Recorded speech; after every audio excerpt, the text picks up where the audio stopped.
হাসান বলে, নানাজি আপনার মেয়ের নামের বিচার, ফাতেমার নামের বিচার। বিশ্বনবী মসজিদে নববীতে জোহরের নামাজ পড়ে হাসান হুসাইনকে দেখতে গেলেন, যে দেখে ফাতেমা রান্না করে। আসলে কি রান্না করে? চুলার মধ্যে পাতিল দিয়ে পানি গরম করে আর হাসান হুসাইনকে বুঝ দেয়, ঠিক কিনা?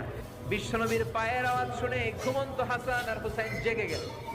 দৌড়ে এসে নানাজিকে ঝাপটে ধরে ডেকে বলে, নানাজি গতকাল কেন দেখতে আসলেন না? আজকে দুপুর হয়ে গেল, বিকেল হয়ে যাচ্ছে, এখন বুঝি আপনি দেখতে আসার সময় হলো? বিশ্বনবী বললেন, হাসান হুসাইন এই তো এইমাত্র জোহরের নামাজ পড়ে আসলাম, তোমাদের খোঁজ খবর নিতে এসেছি। হাসান আর হুসাইন বলল, কি খোঁজ খবর নিবেন?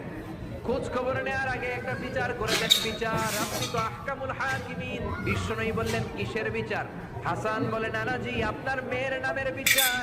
বিশ্বনবী বললেন, ও হাসান, আমার মেয়ে ফাতেমার আবার কি বিচার? কি অপরাধ আমার ফাতেমার?